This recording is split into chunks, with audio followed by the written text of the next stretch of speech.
Hello students. तो इस बार जो एग्जाम हुआ बहुत टफ था। हर एक स्टूडेंट्स को ये एग्जाम टफ लगा। यानी दिसंबर 2024 के लिए हमारे पास एक ऐसा प्लान होना चाहिए, ऐसी स्ट्रेटेजी होनी चाहिए कि अगर टफेस्ट से टफेस्ट पेपर आ जाए तो हम उसमें भी जेआरएफ लाने की क्षमता रखें, जेआरएफ लाने की कैपेसिटी रखें। नमस्कार, आज का ये वीडियो मेरा इसी से संबंधित है कि अब जो समय है हमारे पास है, अगर आप कल भी तैयारी शुरू करते हैं तो किस तरह से अपने आप को प्लान करें, किस तरह से आपको रणनीति बनानी चाहिए जिससे कि आप दिसंबर 2024 में जेआरएफ ला सकें। तो देखेंगे, सबसे पहले मैं नॉर्मल सी चीजें आप लोगों के साथ डिस्कस करना चाहता हूं कि आप अगर जेआरएफ लाना चाहते हैं तो आपको क्या क्या चीजें करनी होती हैं। फिर उसके बाद मैं आप लोगों के साथ डिस्कस करूंगा कि इतने दिन बचे हुए हैं और इतने दिन को किस तरह से हम इस्तेमाल करेंगे जिससे कि आप जेआरएफ ला सकें आसानी से। मगर एक बात समझ लीजिए, मैं बोल रहा हूं कि जेआरएफ ला सकें आसानी से, ये बोलना बहुत आसान है, लेकिन आसान वर्ड इसमें कहीं भी आना नहीं चाहिए। आपको एक कठिन तपस्या करनी होगी। आपको ये मान के चलना होगा कि अभी से लेकर के जो 4 महीने या 3 महीने आपके पास हैं वो पूरी तरह से आप डेडिकेट करेंगे पढ़ाई को। पूरी तरह से कटिबद्ध हो जाइए, दृढ़ निश्चय कर लीजिए और अपने लक्ष्य के पीछा करने के लिए तैयार हो जाइए। तब कहीं जाकर के दिसंबर 2024 में आप जेआरएफ ला सकेंगे। अगर आप इस बात के लिए तैयार हैं तो इस वीडियो के लिए आखिरी तक बने रहिएगा, क्योंकि ये वीडियो आपको फर्श से उठाकर अर्श पर बैठा देगा। क्योंकि आज जिन सवालों को देख करके आपके चेहरे मुरझा जाते हैं, ये वीडियो आपको उस स्टेज पर ले जाएगा, उस चरण पर ले जाएगा कि उन सवालों को देख करके आपके चेहरों पर मुस्कुराहट आ जाएगी। आप चाहेंगे कि कोई आपसे पूछे कि क्या करते हो। इसके लिए आपको ये वीडियो पूरा देखना होगा और केवल देखना नहीं होगा, अमल करना होगा, क्योंकि चीजें करने से होती हैं, देखने से नहीं होती हैं। ठीक है, बने रहिएगा आखिरी तक। सबसे पहली बात, 80 टू 90 डेज रहे हैं हमारे पास, 85 टू 90 डेज हैं और इन 85 टू 90 डेज को हमें बहुत अच्छी तरह से इस्तेमाल करना है। तो कॉमन सी चीजें हमें क्या करनी होती हैं। तो सबसे पहली बात कि हमें डेली स्टडी करना चाहिए। नियमित पढ़ाई बहुत जरूरी है। ये नहीं कि आज हम 1 घंटे पढ़ रहे हैं और कल हम 3 घंटे पढ़ रहे हैं और परसों हम 10 घंटे पढ़ रहे हैं, ये नहीं होना चाहिए। नियमितता इंसान को सफलता की ओर ले जाती है। जब आप नियमित प्रयास करते हैं, रेगुलर आप स्ट्रगल करते हैं, तभी आपको सक्सेस मिलती है, तभी आपको सफलता मिलती है। इस बात को आप अच्छी तरह से नोट कर लीजिएगा। तो regularly study, everyday study is very very important. यही आपको सफलता की राह पर ले जाएगी और आपको 90 दिन ही तो करना है। ठीक, फिर उसके बाद आपको मॉक टेस्ट और प्रीवियस ईयर पेपर, यानी पिछले साल के जो पेपर रहे हैं। अब बहुत सारे स्टूडेंट्स मुझसे पूछते हैं, सर पिछले कितने साल के पेपर हम कर लें। तो जितने साल के आपके पास अवेलेबल हैं और आप कर सकते हैं, वो सारे आपको करना चाहिए। बहुत सारे स्टूडेंट्स का सवाल ये भी होता है कि क्या सर अभी हमने पढ़ाई तो की नहीं है अच्छी तरह से, उस तरह से अभी हमारे टॉपिक्स तो तैयार हुए नहीं है, तो क्या हम सॉल्व करें। तो हां, करें। ठीक है, चाहे आपने अपना सिलेबस कंप्लीट किया हो या ना किया हो, इंतजार मत कीजिए कि सिलेबस कंप्लीट हो जाएगा तभी हम मॉक टेस्ट या पीवाईपी लगाएंगे। मॉक टेस्ट और पीवाईपी यानी प्रीवियस ईयर पेपर्स का एक काम यह होता है कि वो आपको दिशा देने का काम करते हैं। तो रास्ते में कहीं भी नहीं भटकना है, इसलिए आपको पीवाईपी यानी कि प्रीवियस ईयर पेपर और मॉक टेस्ट लगातार लगाना। बहुत सारे स्टूडेंट्स कहते हैं कि सर नोट्स कैसे बनाएं। तो नोट्स आपके बहुत पावरफुल होना चाहिए। पावरफुल नोट्स यानी शक्तिशाली नोट्स। भी कमजोर और शक्तिशाली होते हैं, हाँ होते हैं। नोट्स ऐसे होने चाहिए जो आपको चीजों को याद रखने में मदद करें, ना कि आपको बिल्कुल स्पून फीडिंग कर दें। स्पून फीडिंग क्या होता है? आपके पास प्लेट रखी हुई है, बना हुआ खाना है, खिला भी कोई और रहा है। और पावरफुल नोट्स क्या होते हैं? आपको थोड़ा सा चीज मैं आपको बता देता हूं, आपको पता लग जाता है कि वो क्या है, मैं किसके बारे में बात कर रहा हूं। आपके दिमाग पर जोर डालने के लिए जो नोट्स मजबूर करते हैं, वो नोट्स कौन से होते हैं? जो पॉइंट्स में होते हैं। मतलब आपको पॉइंट्स वाले नोट्स बनाने चाहिए और उन पॉइंट्स को देख करके आपको सारी चीजें याद आ जानी चाहिए। जैसे अगर मैं आप लोगों से कहता हूं कि जो एक ऐसा फल, ऐसा फ्रूट जिसे हम ड्राई फ्रूट के नाम से जानते हैं और जो हमारी दिमागी शक्ति को मजबूत करता है, बहुत सारे लोग ये राय देते हैं कि उसे भिगो करके और उसका छिलका उतार करके सुबह सुबह खाने चाहिए। आपके दिमाग में फट से आ जाएगा कि मैं किस चीज के बारे में बात कर रहा हूं। ठीक है, कई सारे लोग डायग्राम बना के रख देते हैं। जैसे मैं अगर डायग्राम बना देता हूं, ये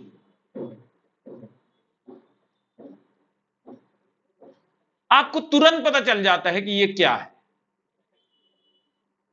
तो नोट्स इसी तरह के होने चाहिए जिसमें कि आपको देख करके आपको समझ में आ जाए। जब आप देख करके कॉन्सेप्ट समझने लग जाते हैं तो आपको पूरा दिमाग जो है वो आपका एक्टिव हो जाता है, आप प्रोएक्टिव हो जाते हैं चीजों को लेकर। तो ज्यादातर आप क्या रखने लग जाते हैं? दिमाग। जैसे आप पुराने जमाने में अपने पापा मम्मी से देखेंगे, पूछेंगे तो उनको 50-50 फोन नंबर याद होते थे। आज की डेट में आपको अपना नंबर भी याद हो, वो मैं नहीं गारंटी लेता हूं, लेकिन किसी और का नंबर तो याद नहीं होगा। 50-50 फोन नंबर मम्मी से पूछ लीजिएगा, याद रखते थे वो। आज भी मुझे याद है कि मेरे यहां लैंडलाइन फोन था और उसका नंबर था 320287 0761320287। ये मेरा नंबर था। सोचिए, उस जमाने में याद किया हुआ नंबर आज भी याद है। कितने समय हो चुके। क्यों? क्योंकि हम उस समय मेमोरी पे ज्यादा ध्यान देते थे, ब्रेन की कैपेसिटी को बढ़ाने पे ज्यादा ध्यान देते थे। आज की डेट में मोबाइल के बगैर आप रास्ता नहीं ढूंढ पाते हैं। जो रास्ता हमें पता भी है उसके लिए भी जीपीएस लगा के चलते हैं लोग। अब पुराने ड्राइवर्स को देख लीजिएगा, यहां से कश्मीर तक जाना है तो वो जीपीएस का इस्तेमाल नहीं करेंगे और सही पहुंचा देंगे। क्यों? क्योंकि उन्होंने इस तरह से अपने दिमागी नोट्स बनाए हैं कि ब्रेन को उन्होंने इस तरह से ट्विस्ट कर लिया, ब्रेन को उन्होंने इस तरह से ट्रेन कर लिया। ये कैसे होता है? इस तरह के चमत्कारिक नोट्स कैसे बनते हैं? तो रिवीजन। रोज रोज उन फोन नंबर्स पे कॉल करने से वो चीजें याद हो जाती थी, है कि नहीं? बार बार आप डायल करते हैं, बार बार आप लिखते हैं चीजों को, तो वो हाथ को भी रट जाती हैं वो चीजें। समझ गए? बार बार जब आप रिवाइज करते हैं किसी, तो मैं कहता हूं कि एवरी क्लास, जैसे आप आज कोई क्लास करने वाले हैं उसके पहले आपका रिवीजन हो जाना चाहिए। जो आपने कल क्लास की थी उसका रिवीजन आप आज क्लास, कल की क्लास का जब आप आज की क्लास के पहले रिवीजन नहीं कर लेते हैं तो आज की क्लास का कोई मतलब नहीं होता है। फिर उसके बाद हर हफ्ते जो भी आपने पढ़ा है, एक सैटरडे संडे रख लीजिए और जितना भी आपने जब तक पढ़ा है उस सबको रिवाइज करने की कोशिश कीजिए, या कम से कम एक हफ्ते का पढ़ा हुआ तो रिवाइज करने की कोशिश कीजिए। और एक मंथली रिवीजन प्लान रखिए कि आपने जितना भी पूरे महीने में पढ़ा है उन सबको आप रिवाइज करेंगे। इस तरह से करेंगे तो हर टॉपिक का 3 रिवीजन हो जाता है और इससे बड़ा प्लान, इससे बेहतरीन प्लान, इससे पावरफुल प्लान, इससे एम्पावर्ड, इससे सशक्त प्लान आपको कहीं नहीं मिलेगा। ये चीजें आपको करनी होती हैं स्टूडेंट्स। इसके लिए आप अपने आप को तैयार कर लीजिए। जेआरएफ आपका है।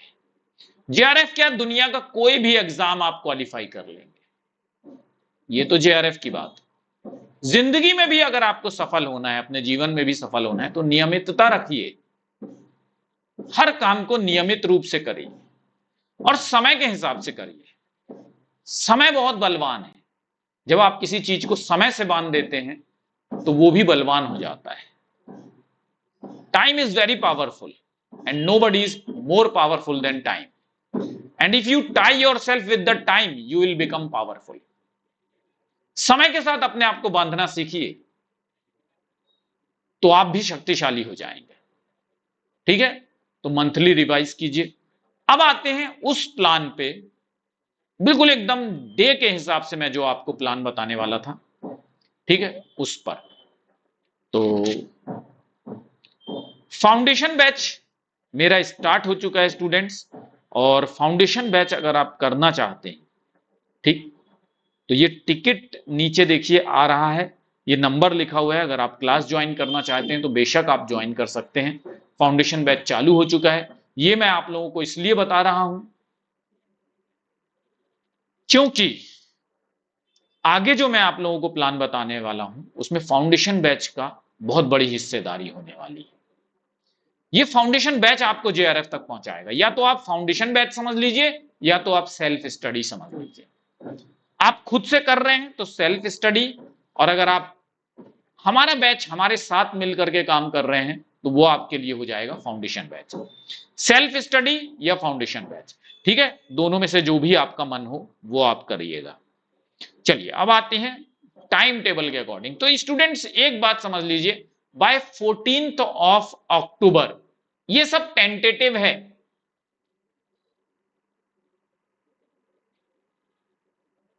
सब कुछ अच्छा चलेगा, सब कुछ ठीक चलेगा, बीच में कुछ व्यवधान नहीं आते हैं, तो बाय 14th ऑफ अक्टूबर हमारा जो फाउंडेशन बैच है वो हम पूरा करा देंगे। ठीक है, अगर आपने लेट क्लास ज्वाइन किया है तो ये आपकी जवाबदारी है। आपको क्या करना होगा कि कम से कम 31 अक्टूबर तक तो आप पूरी क्लास को कंप्लीट कर लें। 31 अक्टूबर।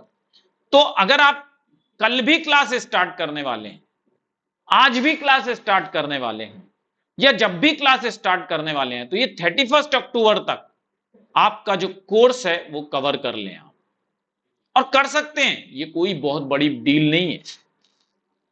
ठीक, 31 अक्टूबर तक, 14 अक्टूबर तक फाउंडेशन बैच मेरा खत्म हो जाएगा। इसके साथ ही साथ अगर आप कर लेते हैं तो बहुत अच्छी बात है, और नहीं कर पाते हैं तो 31 अक्टूबर तक आपका बहुत अच्छी तरह से विद रिवीजन आपका कोर्स कवर हो जाना चाहिए। क्योंकि इसके बाद हम स्टार्ट कर देते हैं बूस्टर क्लास। ये भी बहुत इंपॉर्टेंट होता है बूस्टर क्लास। एक सेकंड रुकिएगा। बूस्टर क्लास जो होती है वो आपको मदद करती है रिवीजन करने में हर चीज का। ठीक, बूस्टर क्लास हमेशा फाउंडेशन बैच के बाद होता है। उसमें आप इवेल्युएट कर पाते हैं कि आपकी तैयारी कैसी है, और टॉपिक वाइज होता है बूस्टर क्लास। तो जो टॉपिक आपका वीक होता है उसको आप स्ट्रेंथन कर सकते हैं, उसको आप मजबूत कर सकते हैं। ठीक, तो बूस्टर क्लास ये सारी चीजें करने में आपको मदद करता है।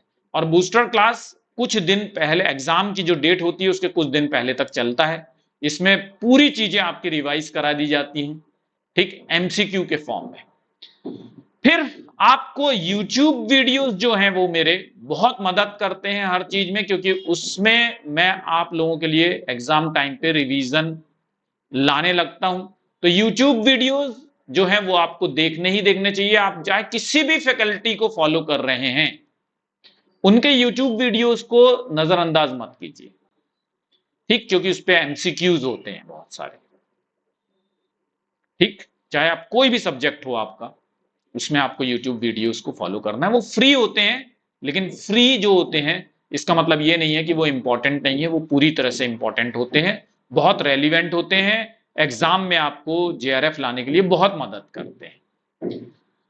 यूनिट वाइज टेस्ट जो हम लोग लेते हैं, फिर YouTube पर जो वीडियोस आते हैं उनको ध्यान दीजिए, और जो मॉक टेस्ट आपको super coaching text book app पर दे रहा है उसको भी पूरी तरह से ध्यान में रखिएगा, वो भी बहुत इंपॉर्टेंट होते हैं।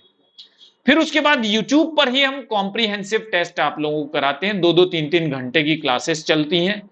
उसको भगवत गीता है, वो आपके लिए, वो आपके लिए रास्ता है, वो आपके लिए मैप है। वो आपको 100% जेआरएफ तक और नेट क्वालिफाई करने में मदद करेगा। फिर उसके बाद मैं पर्सनली आप लोगों को टॉपिक वाइज टेस्ट लाता हूं मास्टर क्लास में। मास्टर क्लास कब होती है? 4 बजे ऐप पर होती है। ये सारी चीजें आपको करनी ही करनी है स्टूडेंट्स। ये प्लान है जो आपको जेआरएफ तक लेकर जाएगा, ये फ्रेमवर्क है जो आपको जेआरएफ तक लेकर जाएगा। ये चीजें आपको करनी ही करनी है। अगर आप सेल्फ स्टडी कर रहे हैं तो बूस्टर क्लास में रिवीजन लिख लीजिएगा और फाउंडेशन बैच में सेल्फ लिख लीजिएगा। यहां पर आप सेल्फ कर लीजिए और यहां पर आप रिवीजन कर लीजिए अपना। रिवीजन और इवैल्यूएशन। तो 14 तारीख से आपका इवैल्यूएशन चालू हो जाना चाहिए, 14 अक्टूबर से, या समझ लीजिए 31 अक्टूबर से आपका खुद का इवैल्यूएशन मूल्यांकन चालू हो जाना चाहिए। उसके पहले आपका पूरा सिलेबस आपका कंप्लीट हो जाना चाहिए विथ रिवीजन, समझ गए?